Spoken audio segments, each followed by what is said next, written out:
Hello नमस्कार। Rao academy के online platform पे मैं हृदय शर्मा आपका स्वागत करता हूं। आज के इस लेक्चर में हम मध्य प्रदेश के इतिहास से संबंधित जो महत्वपूर्ण एमसीक्यू हैं उनको डिस्कस करेंगे। तो इसमें पहला एमसीक्यू आप देखेंगे, दक्षिण का प्रवेश द्वार किसे कहा जाता है। आप पहली बात समझेंगे कि जो असीरगढ़ का किला है, कौन सा किला? असीरगढ़ का किला है जो मध्य प्रदेश के सबसे दक्षिणी जिले बुरहानपुर में अवस्थित है।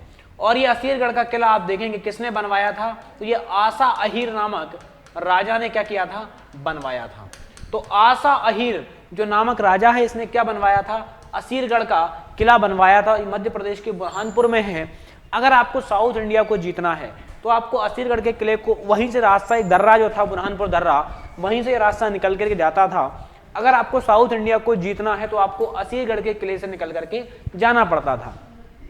इसीलिए असीरगढ़ के किले को दक्षिण का प्रवेश द्वार, क्या, दक्षिण का प्रवेश द्वार, या यूं कहें कि इसे दक्षिण की चाबी के नाम से हम लोग क्या करते हैं, जानते हैं। आगे बढ़ते हैं, यहां पे option A is the correct answer हो जाएगा।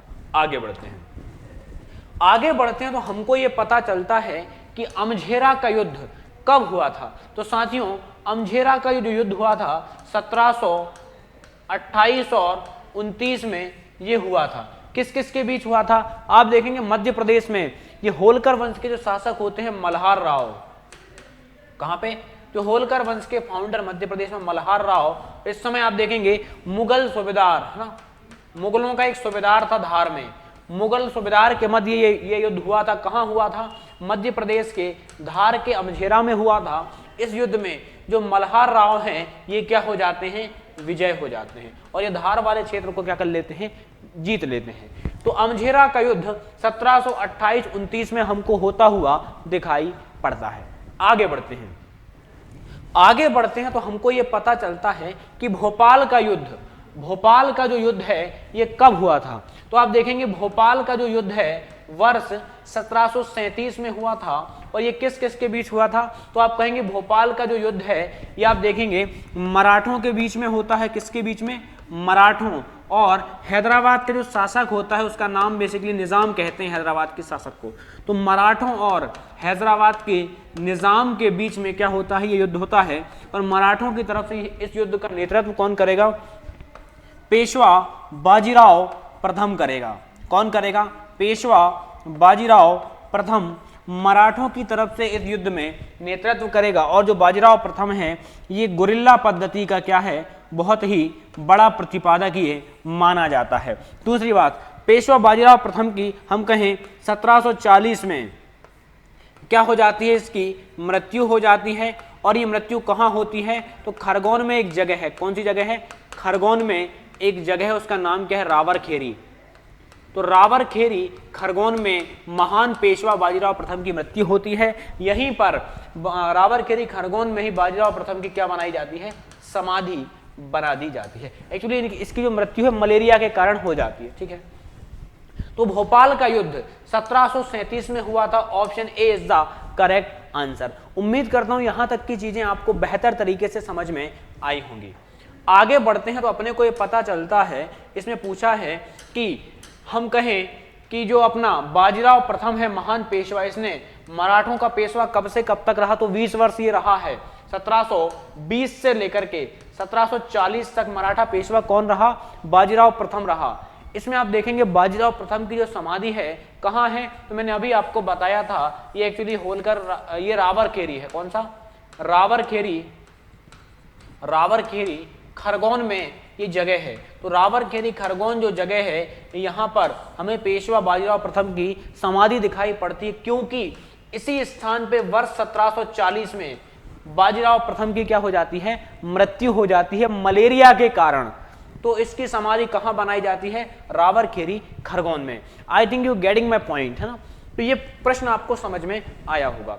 आगे बढ़ते हैं तो हमको ये पता चलता है, क्या पता चलता है कि मध्य प्रदेश के जो होलकर वंश है, इस होलकर वंश के संस्थापक कौन रहे हैं? Who was the founder of Holkar dynasty? तो आपको पता चलेगा होलकर वंश के संस्थापक मल्हार राव होलकर को बनाया, ये संस्थापक होते हैं।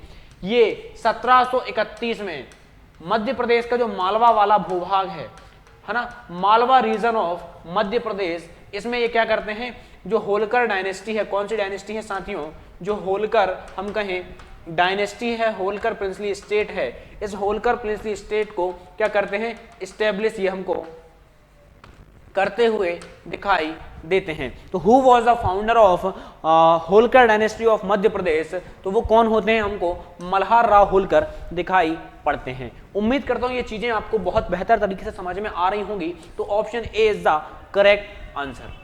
आगे बढ़ते हैं तो हमको पता चलता है इनमें से किस वंश का, ये फल नहीं है भैया वंश है, इनमें से किस वंश का शासक को मध्य प्रदेश का नेपोलियन कहा जाता है। तो पहली बात तो ये कि मध्य प्रदेश में होलकर वंश है कि नहीं है। होलकर वंश का संस्थापक मैंने अभी आपको बताया कौन आया, मल्हार राव होलकर आया। मल्हार राव होलकर के बाद उनकी पुत्रवधू अहिल्याबाई होलकर जो है वो शासक बनती हैं। अहिल्याबाई होलकर की 1796 में मृत्यु हो जाती है।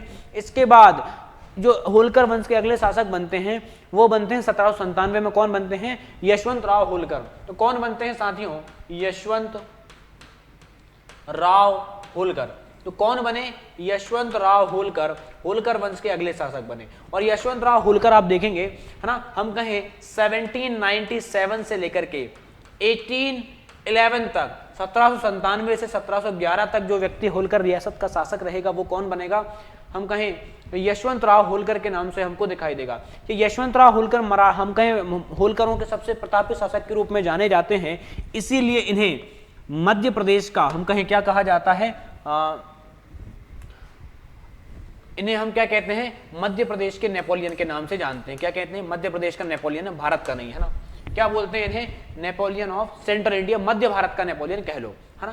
तो इन्हें क्या कहा जाता है, मध्य भारत का नेपोलियन इनको कहा जाता है। क्या कहा जाता है, मध्य भारत का नेपोलियन या मध्य प्रदेश का नेपोलियन बेसिकली इनको कहा जाता है। आप देखोगे ये यशवंत राव जो होलकर है इनकी 1811 में क्या हो जाती है, मृत्यु हो जाती है। कहते हैं मंदसौर के भानपुरा में, एक जगह है मंदसौर में भानपुरा, मंदसौर के भानपुरा में ये तोप निर्माण के लिए एक कारखाना स्थापित करवाते हैं और वहां पे तोप बन रही होती है, उसके काम का निरीक्षण कर रहे होते हैं। तो तोपों की गर्मी के कारण यशवंत राव होलकर की क्या हो जाती है, मृत्यु हो जाती है। उम्मीद करता हूं ये प्रश्न आपको समझ में आया होगा। तो option C is the correct answer. आगे बढ़ते हैं तो हमको पता चलता है कि जो हम कहें होलकर वंश के भानपुरा में जो अपने वो थे, कौन थे, यशवंत राव होलकर थे। मैंने अब भी बताया कि मंदसौर के भानपुरा में तोप निर्माण का कारखाना बनवाया था। तो कुछ समय के लिए यशवंत राव होलकर ने भानपुरा को, मंदसौर के भानपुरा को अपनी कैपिटल बनाया। कब बनाया, 1798 में, बहुत थोड़े समय के लिए अपनी कैपिटल किसको बनाया, मंदसौर के भानपुरा को अपनी कैपिटल बनाया 1798 में। So option B is the correct answer. आगे बढ़ते हैं। महेश्वर घाट का निर्माण, आपको पता है महेश्वर में नर्मदा नदी बहती है। तो महेश्वर में महेश्वर का जो फेमस घाट है, उस फेमस घाट का निर्माण किसने करवाया, ध्यान रखना, उस फेमस घाट का निर्माण करवाया मल्हार राव होलकर ने। तो फेमस घाट किसने बनवाया, मल्हार राव होलकर ने। ध्यान रखना, महेश्वर में एक और घाट है जिसे हम पेशवा घाट बोलते हैं। क्या बोलते हैं साथियों, इसे हम पेशवा या अहिल्या घाट बोलते हैं। तो पेशवा या अहिल्या घाट का जो निर्माण है ये किसने करवाया था, महारानी अहिल्याबाई होलकर ने करवाया था। और ये मध्य प्रदेश में नर्मदा नदी का सबसे बड़ा घाट है, पेशवा या अहिल्या घाट। लेकिन जो महेश्वर घाट है उसे मल्हार राव होलकर ने बताया था। मल्हार राव होलकर का जो समयकाल था 1767 से लेकर के 1700 हम कहें 31 से लेकर के हमको 1766 तक दिखाई पड़ता है। और मैंने बताया था जो मल्हार राव होलकर हैं ये क्या है, founder of Holkar dynasty of Indore. तो इंदौर के होलकर वंश के क्या रहे हैं साथियों, ये संस्थापक रहे हैं। आगे बढ़ते हैं हमको ये पता चलता है निम्न में से किसे दार्शनिक रानी के नाम से जाना जाता है। दार्शनिक मतलब जिनको ज्ञान भी है और शासन भी अच्छा चलाया। तो दार्शनिक रानी के नाम से रानी अहिल्याबाई होलकर को जाना जाता है। इन्हें क्या कहा जाता है, मध्य प्रदेश में दार्शनिक रानी या हम कहें फिलोसोफर क्वीन के नाम से हम इन्हें जानते हैं। दार्शनिक रानी के नाम से किसे जाना जाता है साथियों, तो अहिल्याबाई होलकर। अच्छा, हम कहें भारत का, ध्यान रखना भारत का बोल रहा हूं, एमपी का नहीं बोल रहा, भारत का दार्शनिक राजा किसे कहा जाता है, या हम कहें दार्शनिक शासक किसे कहा जाता है। तो आप कहेंगे सर भारत में एक उपराष्ट्रपति भारत के पहले और भारत के एक सेकंड नंबर के राष्ट्रपति हुए हैं कौन? सर्वपल्ली राधाकृष्णन। कौन हुए हैं? सर्वपल्ली राधाकृष्णन। इन्हें भारत में क्या कहा जाता है? दार्शनिक शासक के नाम से जाना जाता है। उम्मीद करता हूं ये चीजें आपको बहुत बेहतर तरीके से समझ में आ रही होंगी। आगे हमको पता चलता है महेश्वर में कपड़ा उद्योग को किसने संरक्षण दिया? तो ये हमें देवी अहिल्याबाई होलकर ने महेश्वर में क्या दिया? कपड़ा उद्योग को संरक्षण दिया। और आप देखोगे महेश्वर की जो महेश्वरी साड़ियां हैं, महेश्वर की क्या है? जो महेश्वरी साड़ियां हैं, इन महेश्वरी साड़ियों को क्या मिला हुआ है? एमपी में जीआई टैग मिला हुआ है। तो महेश्वर के कपड़ा उद्योग को, वस्त्र उद्योग को किसने अपना संरक्षण प्रोवाइड किया है? तो महारानी अहिल्याबाई होलकर ने किया है। इन्हें लोक माता के नाम से भी हम क्या है साथियों जानते हैं। क्या कहते हैं? लोक माता के नाम से भी हम इनको जानते हैं। आगे बढ़ते हैं, हमको पता चलता है कि देवी अहिल्याबाई होलकर भगवान शिव की क्या रही हैं? भक्त रही हैं। तो भगवान शिव की भक्त रही, इन्होंने अपने टाइम पे क्या चलाई? मुद्राएं चलाई। तो भगवान शिव से संबंधित प्रतीक इस पे क्या अंकित करवाए अपनी मुद्राओं पे? तो शिवलिंग भाई भगवान शिव की भक्त होगा ही। बेलपत्र भगवान शिव को चढ़ाया जाता है। नंदी भगवान शिव का वाहन है। तो आप देखोगे महारानी अहिल्याबाई की मुद्रा में किसके चित्र मिलते हैं? शिवलिंग, बेलपत्र, नंदी। उपरोक्त सभी के हमको यहाँ पे क्या दिखाई पड़ते हैं? चित्र दिखाई पड़ते हैं। नंदी है ना, ये रिवर नहीं है, नंदी है। आगे बढ़ते हैं, हमको पता चलता है कि इंदौर का जो लाल बाग पैलेस है, इस लाल बाग पैलेस का निर्माण किसने करवाया था? तो ये शिवाजी राव होलकर ने इसका क्या करवाया था? फॉर्मेशन हमको करवाते हुए दिखाई पड़ते हैं। और इस लाल बाग पैलेस को ही हम टाउन हॉल के नाम से जानते हैं। और इसी टाउन हॉल को हम महात्मा गांधी हॉल के नाम से भी कभी जानते थे। क्या कहते थे? महात्मा गांधी हॉल के नाम से भी इसको जाना जाता था। जो किसने बनवाया था? इंदौर के होलकर महाराजा शिवाजी राव होलकर ने बनवाया था। आगे बढ़ते हैं तो हमको ये पता चलता है, क्या पता चलता है कि राजपुर घाट की संधि कब हुई थी? तो आप ध्यान रखिएगा, राजपुर घाट की जो संधि है ये 1805 में हुई थी। पहली बात क्या हुआ था इसमें? तो आप देखेंगे एक उज्जैन का युद्ध हुआ था। कौन सा युद्ध हुआ था साथियों? उज्जैन का एक युद्ध हुआ था। और उज्जैन का जो युद्ध हुआ था ये कब हुआ था? तो आप देखेंगे, हम कहें कि 1801 में हमको ये युद्ध होता हुआ दिखाई पड़ता है। उज्जैन का युद्ध किस किस के बीच हुआ था? तो ये युद्ध होलकर वंश के शासक और जो ग्वालियर के सिंधिया वंश के शासक थे उनके बीच में हुआ था। तो सिंधिया वंश का जो शासक था वो कौन था इस समय? तो आप देखेंगे दौलत राव सिंधिया था। कौन था? दौलत राव सिंधिया। और होलकर वंश का शासक कौन है? वही नेपोलियन मध्य भारत का यशवंत राव। तो इन दोनों के बीच में युद्ध हुआ था। विजय कौन होता है? तो इसमें यशवंत राव होलकर जो है विजयी हो जाते हैं और दौलत राव सिंधिया क्या हो जाते हैं? पराजित हो जाते हैं। 1801 में ये युद्ध हुआ था, इसे उज्जैन के युद्ध के नाम से जाना। इस युद्ध को समाप्त करने के लिए एक संधि होती है जिसे हम राजपुर घाट की क्या कहते हैं? संधि कहते हैं। राजपुर घाट की संधि कब होती है? 1805 में हमको दिखाई पड़ती है। उम्मीद करता हूं यहां तक की चीजें आपको समझ में आ गई होंगी।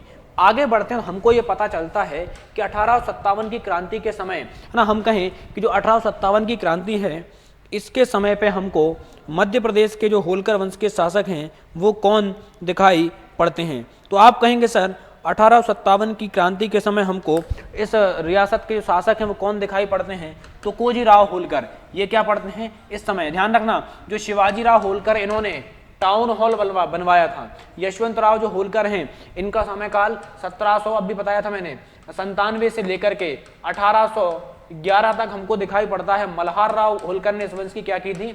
स्थापना की थी। 1857 के टाइम पे कौन थे? तो ये हमको तुकोजी राव होलकर बेसिकली इस समय रूलर दिखाई पड़ते हैं। आगे बढ़ते हैं, हमको ये पता चलता है, क्या पता चलता है कि इंदौर का जो वर्तमान में नवरत्न मंदिर है वर्तमान में किस नाम से जाना जाता है? तो इसे वर्तमान में सेंट्रल म्यूजियम या हम कहें केंद्रीय संग्रहालय के रूप में परिवर्तित किया जा चुका है। ठीक है, आगे बढ़ते हैं। आगे बढ़ते हैं, हमको ये पता चलता है कि मध्य प्रदेश में विलय के समय आजादी के बाद इंदौर रियासत के शासक कौन बनते हुए दिखाई पड़ते हैं? तो आप देखोगे इस समय हमको यशवंत राव सेकंड जो हैं ये क्या दिखाई पड़ते हैं? हम कहें होलकर रियासत के शासक थे। इनके समय मतलब हम कहें कि ये क्या थे? होलकर रियासत के अंतिम शासक के रूप में हमें दिखाई पड़ते हैं। होलकर रियासत के साथियों क्या थे? ये अंतिम शासक ये थे। इनके समय होलकर रियासत का भारत संघ में क्या हो जाता है, विलय हो जाता है।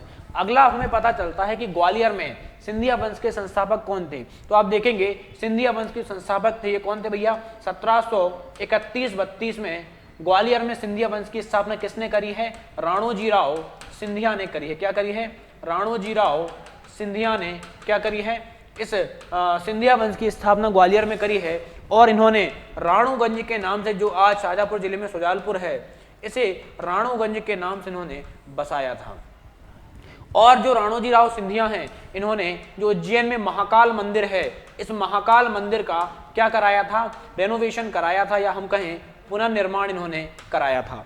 उम्मीद करता हूं यहां तक की चीजें आपको समझ में आ गई होंगी। आगे बढ़ते तो हमको पता चलता है कि पानीपत के तीसरे युद्ध में कब हुआ, पहली बात तो 1861 में 14 जनवरी 1861 में पानीपत का तीसरा युद्ध होता है। किस किस के बीच में, मराठों और अहमद शाह अब्दाली के बीच में। तो मराठों की तरफ से इस युद्ध में कौन शासक, मतलब सिंधियाओं का कौन सा शासक मराठों की तरफ से लड़ता है, तो महादजी सिंधिया जो हैं सिंधियों की तरफ से लड़े, मराठों की तरफ से लड़ेंगे। और महादजी सिंधिया जो है सिंधिया रियासत के शासक कब बनेंगे, तो 1761 में बनेंगे। तो कब तक चलेंगे आप देखेंगे, 1795-96 तक ये क्या रहते हैं, शासक रहते हैं। इसके अलावा महादजी सिंधिया पानीपत के युद्ध में जाते हैं, और पानीपत के युद्ध में आप देखेंगे कि मराठों की तरफ से लड़ते हैं, और वहां पे बाद में मराठों के पेशवा से उनका मतभेद हो जाता है, तो वहां से वापस आ जाते हैं। तो यहाँ पे option D is the correct answer. आगे बढ़ते हैं तो हमको ये पता चलता है कि निम्न में से किसे मोतीवाला के नाम से जाना जाता है। तो ये बेसिकली सिंधिया वंश के शासक हुए हैं दौलत राव सिंधिया, इन्हें क्या कहा जाता है, मोतीवाला के नाम से संबोधित किया जाता है। आगे बढ़ते हैं हमको ये पता चलता है, अगला है कि ग्वालियर जो है, ग्वालियर के मोती महल का निर्माण, ग्वालियर के कौन से महल का निर्माण, तो भैया ग्वालियर के मोती महल का जो निर्माण है ये किसने करवाया, दौलत राव सिंधिया ने करवाया। तो ग्वालियर के मोती महल का निर्माण जो है किसने करवाया है, दौलत राव सिंधिया ने करवाया है। और मोती महल कहाँ है, ग्वालियर में है। और ध्यान रखना, जब भारत संघ में ग्वालियर रियासत का विलय हुआ, तो हम कहें मालवा की जो विधानसभा लगती थी, मालवा पार्ट की है ना, वो मालवा की विधानसभा हम पार्ट बी की, वो कहाँ लगती थी, पार्ट बी की विधानसभा ग्वालियर के मोती महल में लगती थी। कहाँ लगती थी, ग्वालियर के मोती महल में लगती थी। और ये ग्वालियर सिंधियाओं के हम कहें कि कुछ समय की एक राजधानी भी हमको दिखाई पड़ता है। तो उम्मीद करता हूँ ये सारे प्रश्न आपको बेहतर तरीके से समझ में आ गए होंगे। इससे आगे की चीज़ों को हम देखेंगे आगे की क्लास में। तब तक के लिए थैंक यू, जय हिंद, धन्यवाद।